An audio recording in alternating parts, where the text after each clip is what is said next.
The cell was not a cell in the formal sense. There were no bars. The door opened from the outside, but it also opened from the inside, and the woman sitting in the corner of the room seemed to know this and had not tried it once in the 11 days she had been here. Corporal Darian Voss had been watching the door logs. He was not supposed to be watching the door logs. His assignment was perimeter rotation, the outer ring of the Tethys forward outpost, 6 hours on and 6 hours off, keeping an eye on the flat gray expanse of the Kesari Reach that stretched south and west to the horizon in every direction he walked. The posting was a punishment, technically, though no one had used that word when they handed him the orders. He had disagreed loudly, in writing, on the record, with the processing decision that had brought the alien woman here. His commanding officer had read the objection and moved him to the perimeter. It was meant to keep him away from the situation. It had not worked. He could not stop thinking about it. Her name was Vel Anareth, according to the intake file. She was Vethani, one of the Planeswalker clans that had controlled the western lowlands for 7 generations before the compact expansion had pushed the clan territories into an increasingly narrow corridor of negotiated use rights. The negotiation had not been between parties of equal standing, and the use rights had gotten narrower with each cycle of renegotiation. She had been brought here as a stabilization asset, which was the language the compact used when it meant a person who can be held as leverage. Her clan elder had signed an access agreement under pressure, the terms of which Darian had read twice and understood once and wished, in the particular way of things that cannot be unread, he had not understood at all. The agreement gave the compact's regional coordinator the right to house one clan member for up to 60 days for the purpose of, as the document put it, ensuring continued cooperative relations between the Vethani Western clans and compact operations in the Kesari Reach. The compact had taken Vel Anareth because she was the elder's granddaughter, and because her presence in a room 2 days' walk from clan territory meant the elder signed things she would not otherwise have signed. Darian had written his objection in 600 words and attached the relevant sections of the compact's own resettlement accord. The resettlement accord was a document the compact had written and ratified and used as public evidence of its principled approach to territorial expansion, and it said several specific things about voluntary consent and the conditions of agreements entered under material coercion, and the access agreement for Vel Anareth's housing violated at least 2 of those specific things by any honest reading. His commanding officer had received the objection and moved him to perimeter and had not responded in writing. That was how these things went. He stood his perimeter watches and thought about the door logs he should not be looking at. The outpost's inner ring was visible from 2 segments of the perimeter walk, at the southwest corner and again at the north end, and he looked at the inner ring building when he passed those segments. On the 8th day he went back to his bunk and looked at the door logs on the administrative terminal he was technically authorized to use but not authorized to query for this purpose. She had used the door to step into the corridor outside once in 11 days. The corridor led to a second door. The second door was locked from the outside. The room and the corridor were not a cell. No one called them that. On the morning of the 12th day, the rotation schedules shifted. One of the 2 soldiers assigned to the inner corridor went down with a respiratory infection and was moved to the medical bay. A replacement was needed. Whoever had compiled the updated schedule had not been careful, or had been too tired to be careful, or had simply run out of other available names. Darian's appeared on the list. He did not believe it was an accident. He also did not ask. He reported to the inner corridor at 600 and took his position outside the door and stood there. At 640 the door opened. He had seen her face in the intake photograph. The photograph had not prepared him. Vel Anareth was tall, taller than he had expected, nearly his own height, with the deep copper-brown skin and the elongated jaw that marked the Western Vethani lineage. Her hair was dark and heavy and braided back with copper wire wraps that matched the small nodes on her temples. He had requested the outpost's Vethani cultural briefing file on his first morning on the inner corridor, before she had opened the door, reading it the way he read anything he expected to need. Carefully, in full, making notes. The file said the temple nodes were not analogous to human facial musculature in biology, but served a functionally similar role, legible emotional markers, for those who knew how to read them. Slight flare when startled. Slow, pressing down stillness when containing something. He had read this and filed it, and now he was seeing the stillness in person in the corridor, and it was more expressive than the description had suggested, because what it expressed was not absence but a practiced and effortful containment, which was its own kind of information. Her eyes were gold. The intake photograph had described them as gold, and the cultural briefing had noted that deep amber gold eye color was standard for the Western clan lineages. None of this had prepared him for the actual quality of the color in the corridor light. He noted the gap between the description and the fact and filed that too. She looked at him, he looked at her. She had clearly been expecting the other soldier. "You're new," she said. Her compact standard was accented and clean. 11 days with soldiers who did not speak to her gave a person time to practice in private. "Rotation change," he said. "Corporal Voss, I'll be on this corridor for the next 6 days." She studied him for a moment. The temple nodes were very still. "I need water," she said, "and I want to walk outside." "The courtyard is available between 900 and 1100, he said, because that was what the schedule said. And then, "But there's no actual reason to wait for the window. I can take you now." She had been waiting for 900. He could see it in the way the stillness shifted, a fraction of movement at the nodes, quickly leveled again. "The other soldiers say 900, she said. "I'm telling you the window is a suggestion," he said. "The actual regulation says access to the exterior courtyard during daylight hours. It's daylight. You can go now." There was a pause, not hesitation exactly, but the pause of someone testing the weight of an offer before accepting it. Her gold eyes moved over his face in a way that was methodical and unhurried. "All right," she said. He took her to the courtyard. The Kesari reach was at its best in the early morning. Before the twin suns climbed to their midday height, the light held a deep ochre warmth that made the gray plain look textured and strange. The low ground shapes thrown into relief by the slanted angle, the sparse vegetation catching the early light and holding it for a moment before the day burned everything flat. At 6:45 it was still good. Vel Anareth walked to the eastern fence and stood there, and looked at the plain without speaking. Darian stood behind her and to her left, which was where his post required him to stand. He did not speak. He had learned from a medic who had spent 3 years in the outer territories and had talked about it with the particular directness of someone who had worked things out the hard way, that the right response to someone standing at a fence looking at a landscape they could not reach was to let them look. Not to fill the silence with questions or observations or any offer that would redirect their attention from the looking. They were already doing the thing they needed. He was there to stand at his post and let them do it. "My grandmother's territory is 2 days' walk from here," she said finally. "I know," he said. She turned slightly. "You know where it is." I read the intake file and the cultural atlas for the Kesari region. The nodes shifted fractionally. The cultural atlas. She turned back to the plain. What did it say about the Western clans? That the Velkareth have held the lowlands for 7 generations. That the clan's primary seasonal movement runs north-south along the marsh corridor rather than east-west.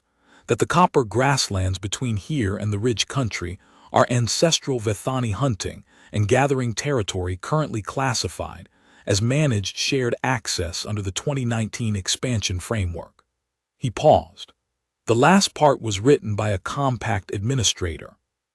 "Not by your grandmother." A beat of quiet, No, she said, it would not have been. The twin suns were climbing, the ochre shaded toward gold.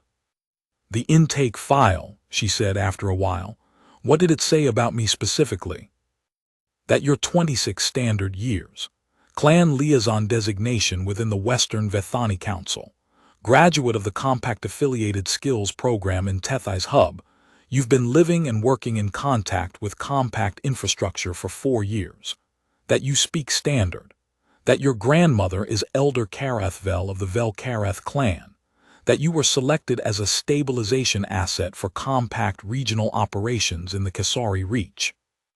He said all of it at the same pace, because varying the pace would be choosing which parts to make easier. That's what it said. The nodes went flat, and the way he had read was the pressing down gesture, not blankness, its inverse. That is a very clean way of describing what I am here, she said. It's accurate language written to make an ugly situation sound administrative, he said. I want you to know that I read it and I know what the language means. She was quiet for a moment. Then she turned fully and looked at him, the same thorough look from the doorway, but extended now, reading more of the page. You wrote an objection, she said. He had not expected that. How do you know about that? The soldier who brought my meals 2 days ago talked. He mentioned a corporal who had filed a written objection about my processing and gotten moved to the outer wall for it. The corner of her mouth shifted, not quite a smile, something with more dry intelligence in it than a smile. He thought you were foolish. He might be right, Darian said. What did the objection say? He told her. He was not certain he should tell her, but he told her anyway, the sections of the resettlement accord, the argument about voluntary consent and the absence of meaningful alternatives, the 600 words his commanding officer had declined to engage with on the record. He talked steadily and without editorializing, because she had spent 11 days being processed and managed, and he thought she deserved a recitation that was not performing anything for her benefit. She listened without interrupting. The courtyard was empty. The light was warming. When he finished, she was quiet for a moment. Did you think it would work? She said. No, he said honestly. I thought it would fail and be disregarded. Then why write it? He had thought about this question, not in anticipation of her asking it, but as a genuine question he had put to himself somewhere in the second week of perimeter watches, walking the outer ring in the flat white midday glare. Because the record should say what happened and what I thought about it, he said. Even if the record doesn't change anything immediate, someone might read it later and find it useful, or no one will, but the record will exist, and I'll know I said it. The temple nodes shifted in the pattern the file had described as a response to something landing harder and differently than anticipated. He could see now why the file had listed it as the most legible of the Vethani emotional markers. It was legible. It was also more personal than a description on a page had suggested it would be. The other soldiers do not talk to me like this, she said carefully. I noticed, he said. You have been here for 40 minutes, she said. How did you notice? I watched the corridor from the perimeter wall when I could see it, he said. The soldiers who come and go don't make eye contact. They open the food slot or stand outside the second door, but they don't look at you when they do it. She held that for a moment. And you look at me, she said. You're a person, he said. I look at people. The ochre was going to gold. The plain ran out flat in copper and unreachable to the south. The 6 days passed. He took her to the courtyard every morning at 6:45. He stood at his post. He let her look at the plain for as long as she wanted to look, and when she talked he listened, and when she didn't talk he didn't fill the silence with anything it didn't need. She tested the shape of his company carefully, the way someone tests ice before committing their weight, not with doubt exactly, but with attention. She asked him things that had clear answers and watched how he gave them. She asked him things that didn't have clear answers and watched how he handled those too. On the 4th morning, She asked him what he thought of the compact's resettlement policy in the outer territories. He told her what he thought. He did not soften it, because softening it was a way of saying true things while removing the weight from them, and he did not think she deserved a version with the weight removed. "You think the mechanism is wrong," she said. "I think the mechanism is wrong," he agreed. "The stated goals, infrastructure access, resource sharing, coordinated development, those are not inherently wrong things to want. The mechanism of holding someone's granddaughter to ensure the clan elder keeps signing agreements is wrong. It turns every agreement into a negotiation conducted under duress, which means none of the agreements actually mean what they say they mean. And the compact's own resettlement accord says this is wrong in its consent provisions. It just doesn't apply those provisions to itself." "My grandmother knows this," Vel Anarith said. "Yes," he said. "She's operating inside it as well as she can. She signs things," she said, "things she would not otherwise sign." "I know." She was quiet, standing at the eastern fence, the copper grassland, the ridge country far away. "When you write the 600-word objections that go nowhere," she said, "the process continues. The agreements continue. I remain here." "Yes." "And you write them anyway." "Yes." She turned and looked at him. "Why?" He thought about the answer he had worked out on the perimeter wall. "Because not writing them would mean agreeing to the silence," he said. "And I won't agree to the silence. The objection doesn't change the immediate situation. That doesn't mean there's no reason to put it on the record." He could see her thinking about this. The nodes were in motion, the slow, considered pattern he was beginning to associate with her real processing, as distinct from the practiced containment she used for everything else. "You are," she said, "a strange kind of soldier." "Probably," he said. The rotation listed him for 6 days. On the 6th day, he reported to his commanding officer and said the corridor assignment was running without incident, and he was prepared to remain. The commander looked at the schedule and at Darien and at the schedule again, and then at the ceiling for a moment. In the way people looked at the ceiling when they were deciding how much energy to spend on a problem that was, in the immediate sense, not causing them difficulty. "Go," the commander said. He went back to the corridor. He stayed on the inner corridor for 4 weeks before the schedule was officially updated to reflect it. During this time, several things happened and were noted. In the 2nd week, she asked him to tell her what the compact's standard regulations actually said about the conditions of her stay, the actual text, not the version she had been given. He spent 2 hours after his rotation reading through the relevant documents and came back the next morning with a written summary. She read it twice, standing at the eastern fence in the early light. "This says I can receive correspondence," she said. "Yes." "No one has given me any correspondence." "I know," he said. "I'll make sure it reaches you." She looked at him over the edge of the paper, the expression that was smarter than a smile. "You keep saying that. You'll make sure," as if the making sure is a simple oversight. "It is an oversight," he said. "And I'll make sure." The letters from her grandmother began arriving 2 days later. He had 2 conversations about it, one with the mail processing officer, who had been declining correspondence by default without knowing it was permitted, and one with the mail processing officer's supervisor, who had also not known and whose response was to say he supposed there was no regulation against it if the documents permitted. Neither conversation was difficult. Neither should have needed to happen. He made sure Vel Anarith had the letters. She held the first envelope for a long time before she opened it, standing in the courtyard with it between both hands, and he turned his back, not protocol, but she deserved a moment that was not watched. He faced the outer wall and watched for security concerns in his peripheral vision. He heard nothing. After a long time she said his rank quietly, and he turned back around. Her eyes were bright. The nodes were doing something complex and quiet that he did not yet have the vocabulary for. She says the grass is up early this season, Vel Anarith said. She says the marsh birds came back 3 weeks ago. She looked at the letter. She says my tent is standing. She leaves it standing while I'm gone. He did not say anything. There was nothing to add, and he had learned over the past 2 weeks when to leave a thing alone.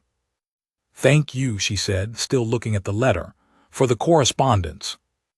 It's your right under the regulations, he said. It is, she said. And you made sure. She talked to him during the morning walks, and sometimes in the evenings when the corridor was quiet. On the morning of the 17th day, she asked him why he had not become a lawyer. He was surprised by the question. They had been walking along the south wall of the courtyard. She varied her routes, which he had noted in the second week as a sign of someone adapting to a space rather than merely enduring it.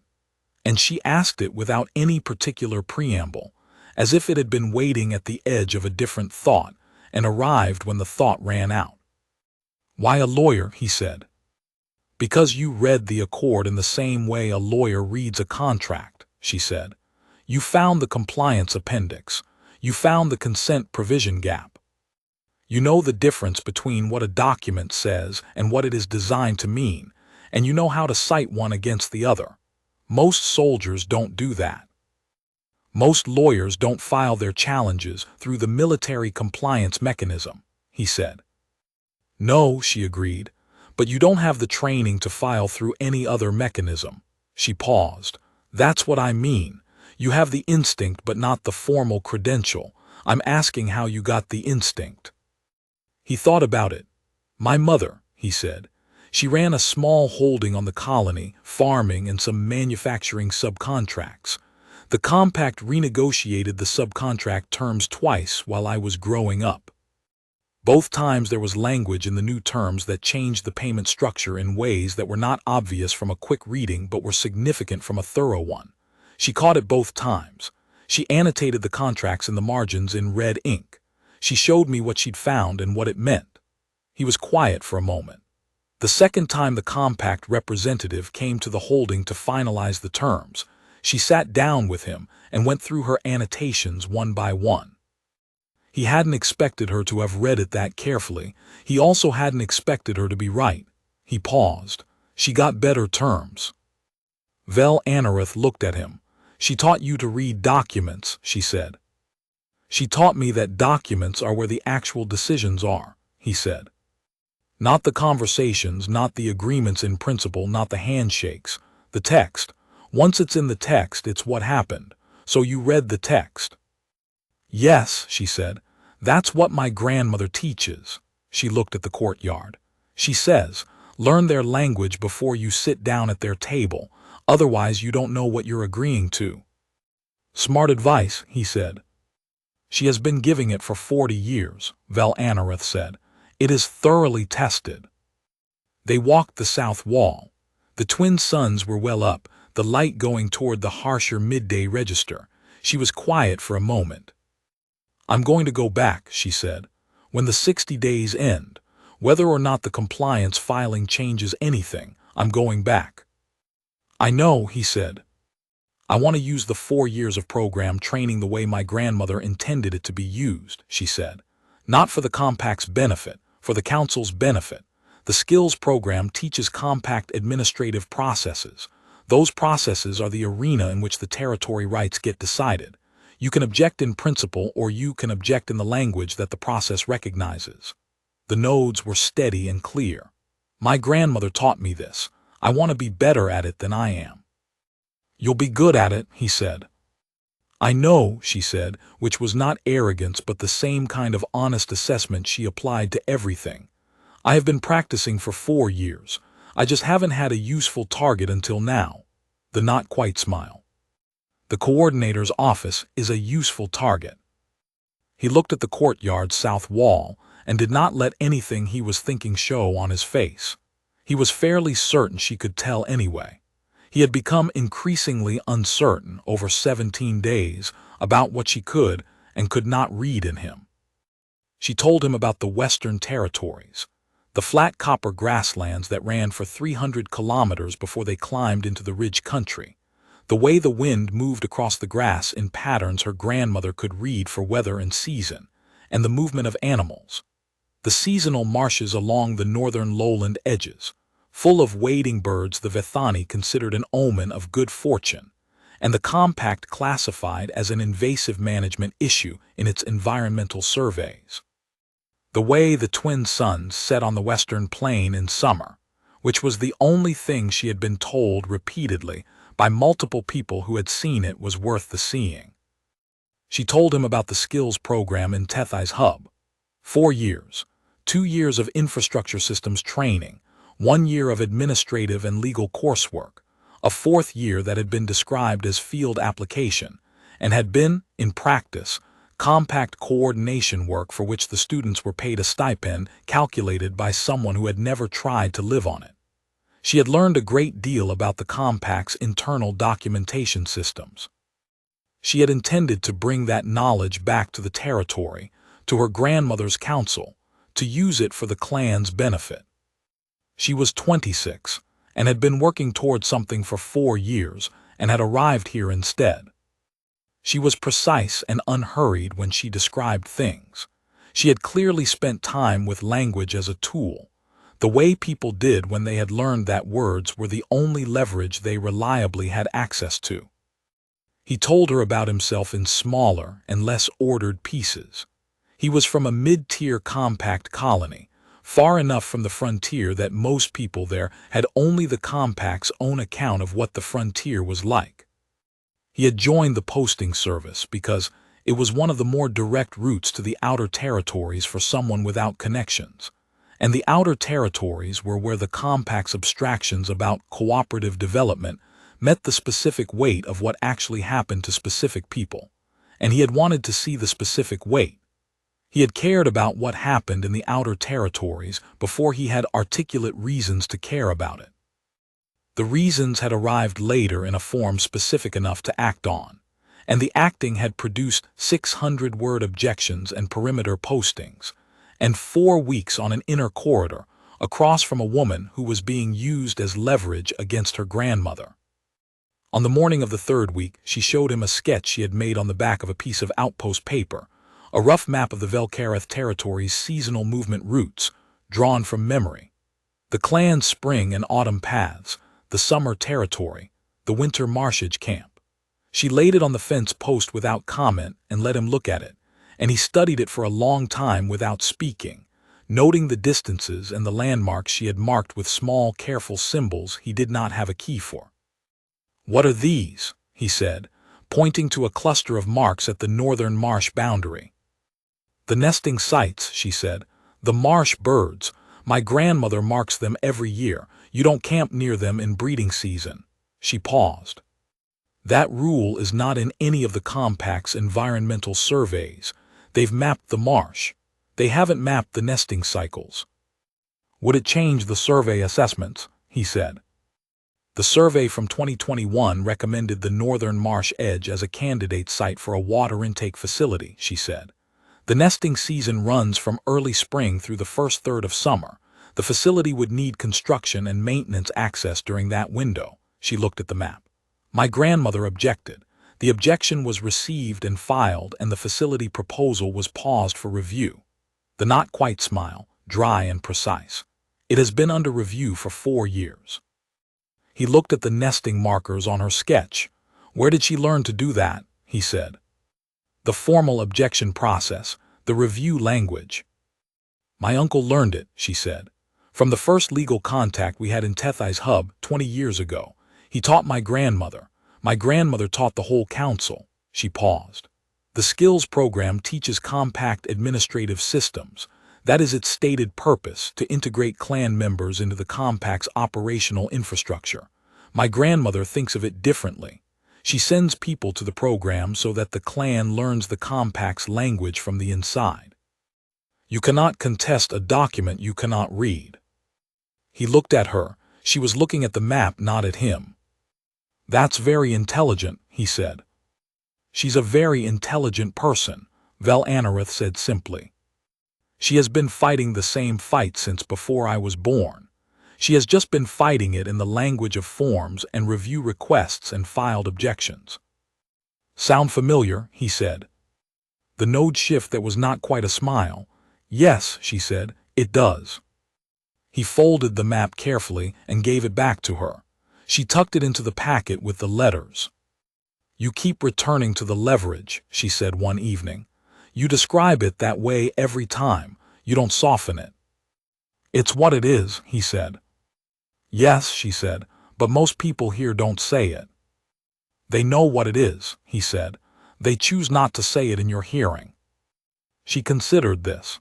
And you say it because you think the not saying is worse, she said. I think you deserve to hear the accurate version of your situation, he said. You're educated and you're intelligent and you're here because the compact found you useful as a lever, not because you did anything wrong. Describing your situation to you in softened language would be disrespectful. You already know what it is. Offering you a softer version would be more about my comfort than yours. The temple nodes moved in the way he had come to associate, with something landing differently than anticipated. The slower, more deliberate shift rather than the quick flare. My grandmother would like you, she said after a moment. I'd like to meet her, he said. He meant it simply and without complication. The pause that followed was different from the pauses he had catalogued over the past 3 weeks. It had weight on both sides of it. I think you mean that, she said. I do. He had been reading the compliance appendix of the resettlement accord in his off hours. Not the main text, which was the part everyone cited when they cited the accord at all, but the 30-page appendix at the back that laid out the internal challenge mechanisms available to compact personnel who believed a procedural requirement had been violated. The compliance appendix had been read so infrequently that the physical copy in the outpost's legal reference shelf had the pages of the appendix stuck together at the edges, untroubled by fingers. The appendix provided for a procedural deficiency notice, filed with the Regional Compliance Office, separate from the chain of command, flagging a possible violation of the Accord's own process or consent standards. It was designed to catch clerical errors, signature on the wrong line, date missing, required witness absent. In 4 years of outpost records, it had been used 11 times, all 11 for clerical matters, all 11 resolved within 30 days, none of them touching the substance of any agreement. He read the provision for 3 evenings and thought about what it was designed for and what it did not explicitly exclude. The Accord's consent standard said an agreement was voluntary if entered in the absence of material coercion and with the availability of meaningful alternatives. The access agreement for Vel Anareth's housing had been signed by Elder Kareth Vel with her granddaughter, already removed from clan territory, and held at an outpost 2 days' walk away. The meaningful alternatives available to the elder at the time of signing were: sign, or refuse and continue to have no route to her granddaughter's return while facing ongoing compact pressure on other matters. The Accord's own definition of voluntary consent did not, on any reasonable reading, accommodate an agreement signed under those conditions. He thought about this for 2 weeks. He thought about Vel Anareth saying her grandmother was signing things she would not otherwise sign. He thought about her grandmother leaving the tent standing. He thought about the form the filing would take and what it would do and what it would not do. He was not naive about the compliance mechanism's limits. A deficiency notice was not a court order. The regional authority could receive it, acknowledge it, and do nothing, and the agreement would proceed to its natural 60-day end and potentially renew, and the notice would sit in the file until the annual audit, at which point it would be reviewed by whoever reviewed such things and most likely noted and set aside. This was the probable outcome. He was aware of it. He was also aware that the probable outcome was not the only outcome, and that the deficiency notice, once in the file, could not be removed from the file. Whatever the coordinator's office did with it, the record would exist. His commanding officer had received his 600-word objection, and moved him to perimeter rather than engage with it on its merits, and the 600-word objection was still in the record, and whoever reviewed the record at some future point would find it. He believed in records. He believed in them specifically and without sentimentality, not because records produced justice in the immediate term, but because the absence of records produced no possibility of justice at all, and the presence of records produced at least a narrow possibility, which was the only kind available. On day 29, he filed the notice. He did not tell her. He was not certain the filing would produce anything, and he did not want to give her something to hold onto if it turned out to be weightless. He continued the corridor rotation. He took her to the courtyard at 6:45. He stood at his post. The twin sons climbed. On day 33, on the morning walk, she told him about the letter.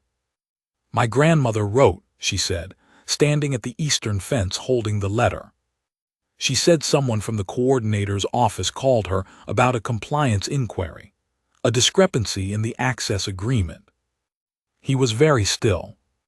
"What did the call say?" he asked. It asked her whether she had signed the original agreement voluntarily. The nodes were flat in the pressing down way. She said yes, because no one had physically forced her hand at the moment of signing. They did not ask whether she had a real choice at the time, whether the conditions that produced the signing were free conditions, only whether the physical act itself was uncoerced. "I know," he said, "that's the gap. The physical act was freely performed. The situation that produced it was coercive." The Accord's consent standard covers both. It says the absence of material coercion and the availability of meaningful alternatives, not just the absence of force at the moment of signing. The coordinator's question was designed to elicit the narrow answer. She turned. The nodes were in the deliberate pattern. "What did you file?" He told her.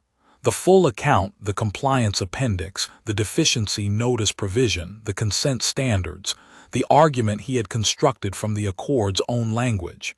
He was direct and not dramatic about it. It was a piece of administrative work. He had done the administrative work. She listened, the courtyard, the sons, the fence. "You filed this," she said, "and you didn't tell me." "I didn't want to tell you until I knew if it would matter," he said. "If it failed and you didn't know, the situation would be what it was. If you knew and it failed, the situation would be the same but with the weight of a failed hope added to it." She was quiet for a moment. "You were protecting me from hope," she said. "From hope with nothing under it," he said. "There is a difference," she said. "Yes." She looked at him with the long, steady regard that had been accumulating something for 5 weeks. He did not know what the sum of it looked like from her side. He knew what it looked like from his. "If this works," she said carefully, "what happens?" He told her. A formal suspension or voiding of the agreement pending renegotiation under conditions of genuine consent. The coordinator's office would need to restart the process without the existing leverage mechanism. She could go home. "And if it doesn't work?" "Then I get moved to the outer wall again," he said, "or further out, and the situation is the same as it would have been." She absorbed this. "Why?" she said. The word was quiet and direct, not an accusation. He thought about the honest answer and chose the part of it he could say cleanly. "Because the situation is wrong," he said. "Because you deserve to be at home. Those are most of the reasons." The most of it sat between them. She heard it. He watched her hear it and register it and be careful with it. She looked back at the plane. For a moment, her face was something other than contained, not open in an untended way, but present. Something that had been waiting in the early morning courtyard for weeks was responding to what it had just heard. "My grandmother would like you," she said. "You've said that before," he said. "I know," she said. "I'm saying it again." The result came on day 37. The compliance office had forwarded his filing to the coordinator's regional authority, with a written request for clarification on the consent protocols used in executing the access agreement. It was not a ruling. It was not binding. It was a question in writing, addressed to the coordinator on the record, requesting a response that would itself become part of the record. The coordinator's office was now on notice that a substantive challenge existed and had been received by the compliance mechanism, and the compliance file would be reviewed at the annual audit, and any renewal of the agreement would occur with a pending question in the file. He took this to his commanding officer and laid it on the desk. His commanding officer looked at it for a long time. "This doesn't do anything," the commander said. "It does one thing," Darian said.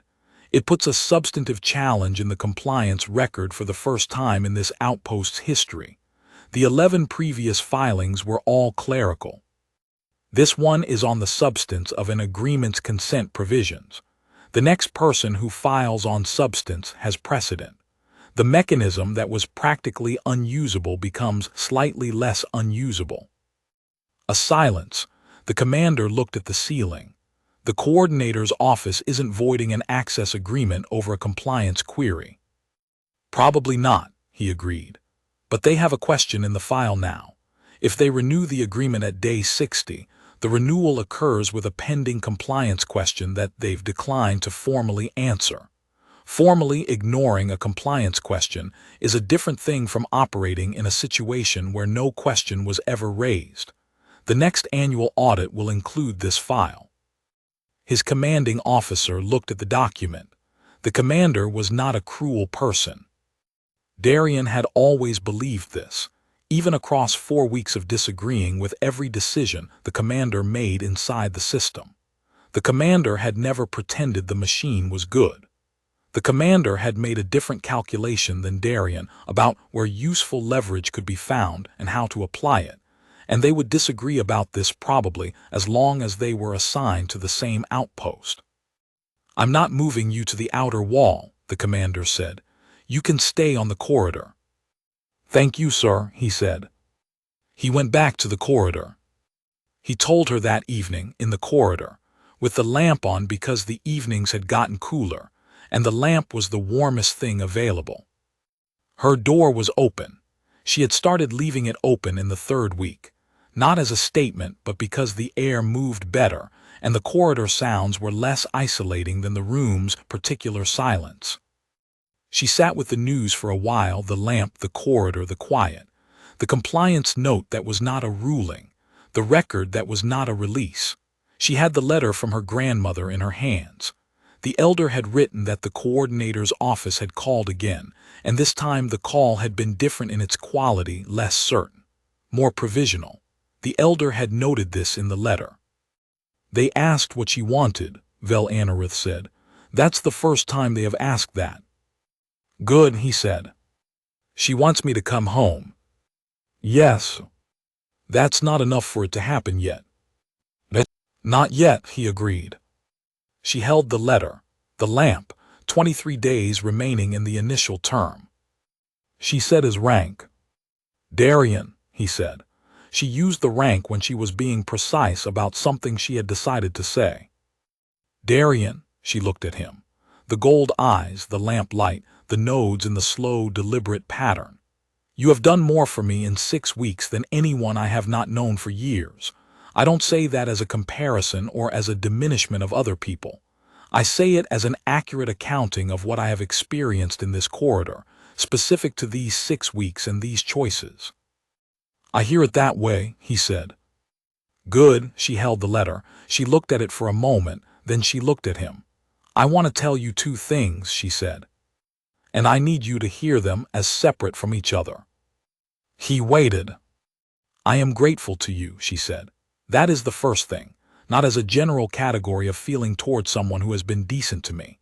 As a specific response to specific choices, the courtyard at 6:45, the letters from my grandmother, the compliance filing you did not tell me about until you thought it might matter, the objection that went into a record no one reads because you thought the record should say what happened.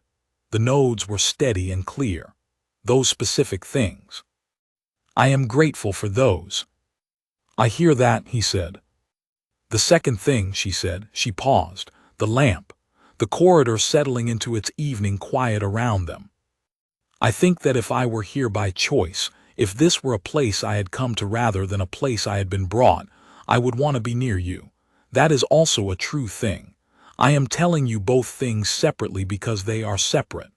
The gratitude does not produce the second thing. The second thing exists on its own. The corridor, the lamp, the weight of what she had just said, offered plainly, with no decoration to soften or redirect. I hear them separately, he said. She nodded. I also have something to tell you, he said. She waited, the patience of someone who has offered something true and is now being still. I think about what happens after day 60, he said, more than I think about most other things that are not the immediate work. I am not telling you this as something that requires you to respond or adjust. I am telling you because you told me the honest version of your two things, and I would rather tell you the honest version back. The gold eyes in the low lamp light. The nodes very still now, with the quality he had come to know best. The honest version, she said. Yes. She looked at the letter in her hands. The plain outpost paper, nothing remarkable about it materially, held the way people hold things that carry more than their weight.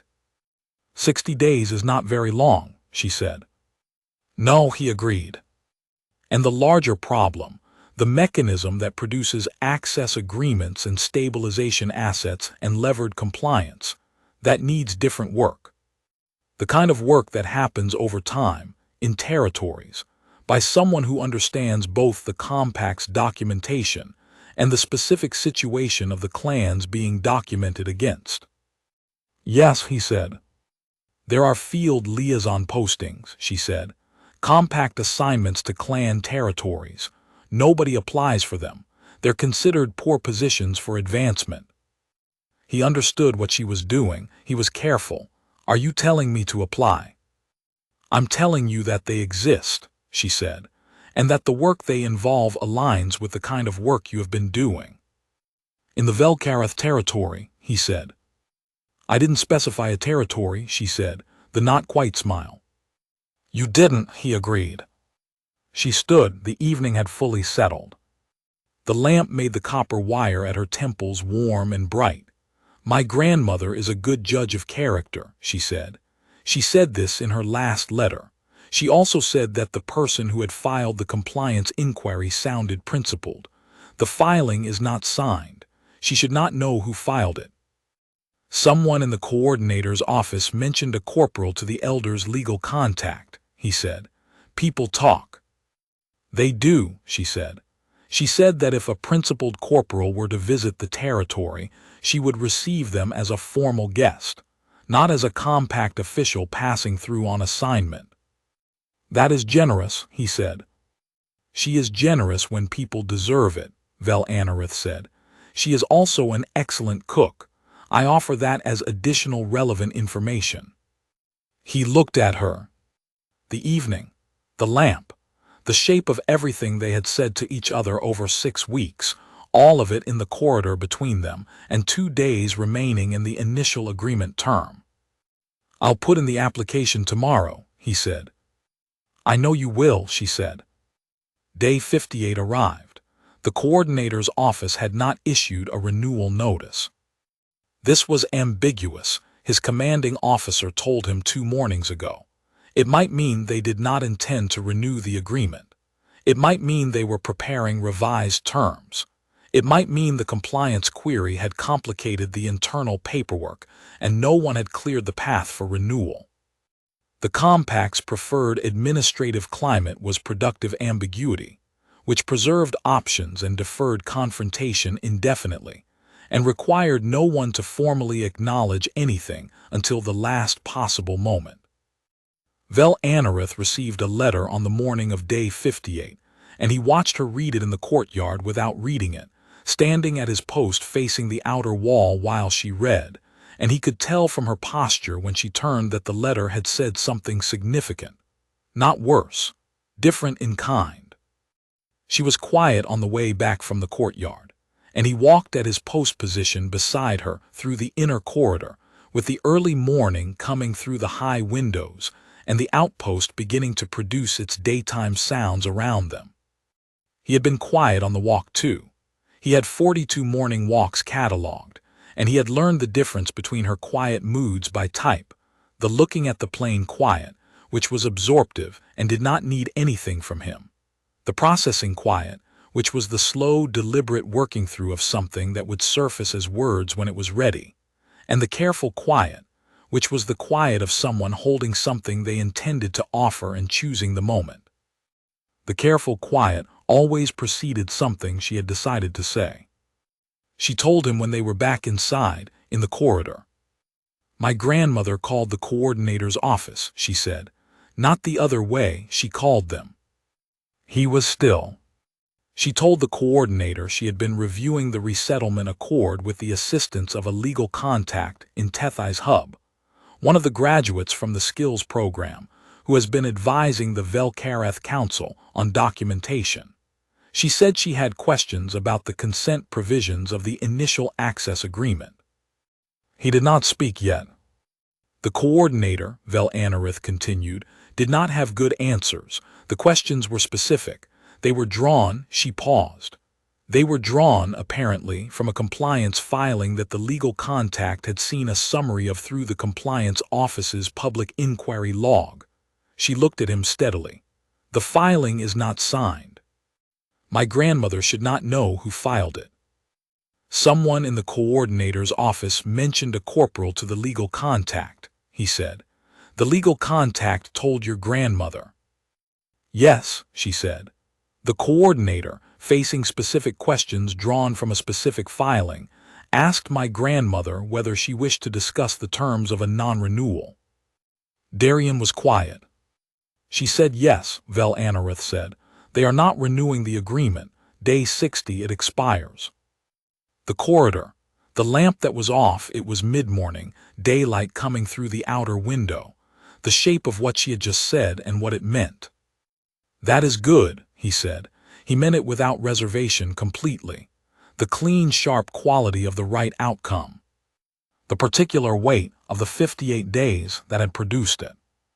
"Yes," she said, "it is good." She was looking at him carefully. "You are not telling me what this means for you." "You know what it means," he said.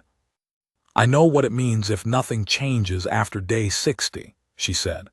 "I also know what it means if you put in the field posting application." "I put it in," he said. "Day 54, 4 days ago." She was quiet for a moment. The nodes shifted the settled pattern, the deciding that feels right. What did it say? That I was applying for the liaison assignment to the Western Kesari clan territories. That I had relevant experience with compact resettlement and compliance documentation. That I was available for posting at the end of the current assignment. He paused. It didn't name a clan. Field posting applications don't specify clans. The coordinator's office assigns. "The coordinator's office," she said, "will be assigning a posting in the Velkareth territory in approximately 3 months. The current liaison finished his contract in the spring, and the position is open." "I know," he said. "I looked at the postings before I filed." She looked at him with the full regard of 58 days, all of it present in her face now, not contained, not pressed down, but clear. "You are," she said, "a strange kind of soldier." "You've said that 3 times now," he said. "It keeps being accurate," she said. Day 60 arrived with the same flat ochre morning as every day in the Kesari Reach. The coordinator's office sent a civilian administrator at 800. She was professionally pleasant, a tablet full of forms, 40 minutes of processing. Vel Anarith signed 6 documents.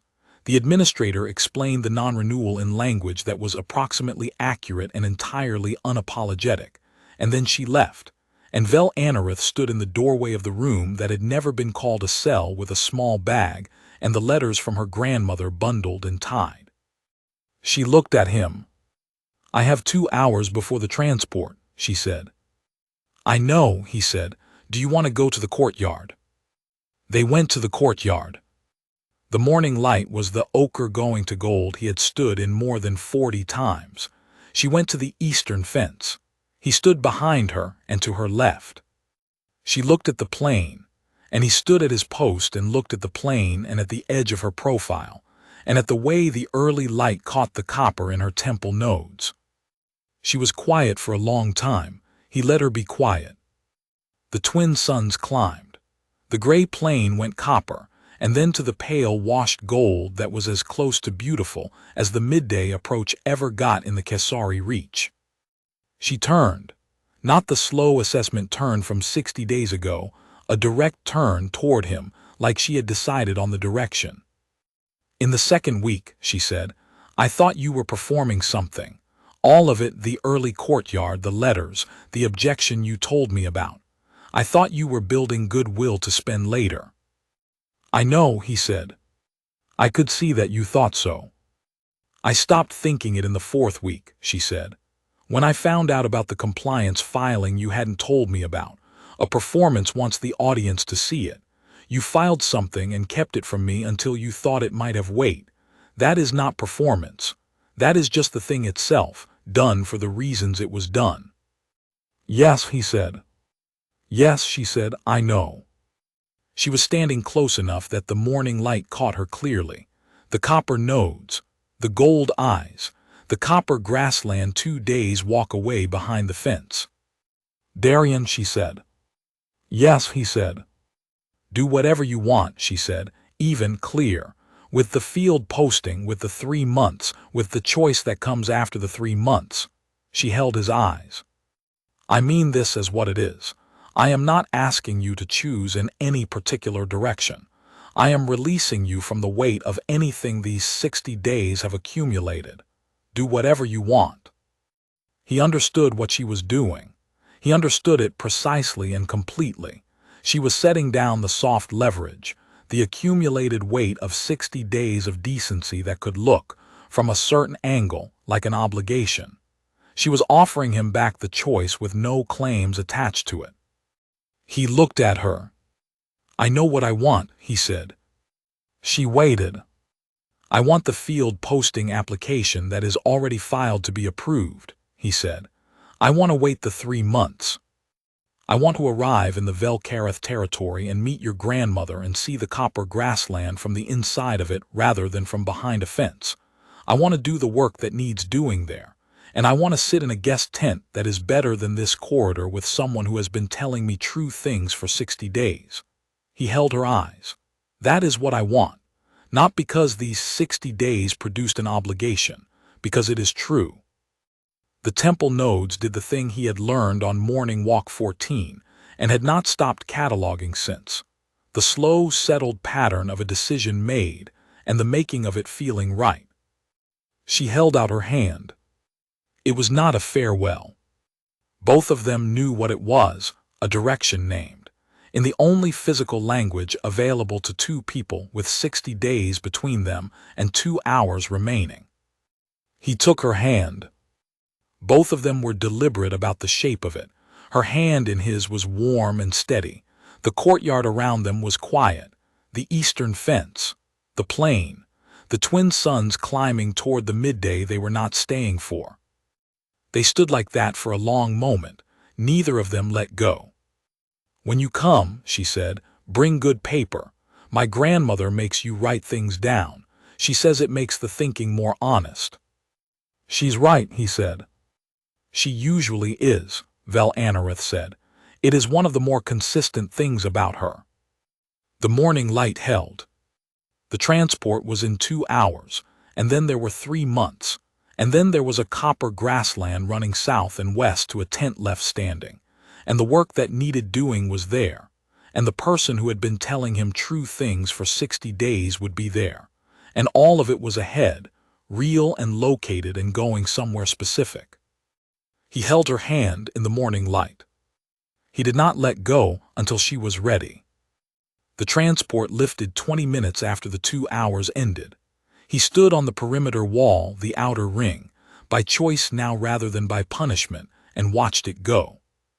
The flat gray of the Kesari Reach ran out in every direction under the twin suns, and somewhere at the southern horizon the gray became copper, and 2 days' walk into the copper was a tent left standing. He went back inside and opened the administrative terminal. He noted in his personnel file that the field posting application was pending and the processing window was 3 months. He wrote it as a fact, not as a wish, because that was how facts needed to be recorded. Then he opened the compliance file and added a supplementary note to the pending deficiency notice. The agreement had reached its natural 60-day term and had not been renewed. The compliance challenge had remained open and unresolved at the time of non-renewal, which he cited as evidence that the mechanism had produced a material effect on the coordinator's calculation regarding renewal versus non-renewal. He filed the supplementary note and closed the terminal. The record should say what happened. He went back out to the perimeter, the flat midday white of the Kesari Reach, the gray plain, somewhere south, the copper grassland and a guest tent and a grandmother who made you write things down, and 3 months. 3 months was not very long. He had known this by day 54 when he had filed the application, and he had known it before that somewhere in the morning walks, in the evenings in the corridor, in the long accumulation of things said truly to each other across 60 days. He stood at the perimeter wall and looked south until the suns began to move. Then he went in and did his work.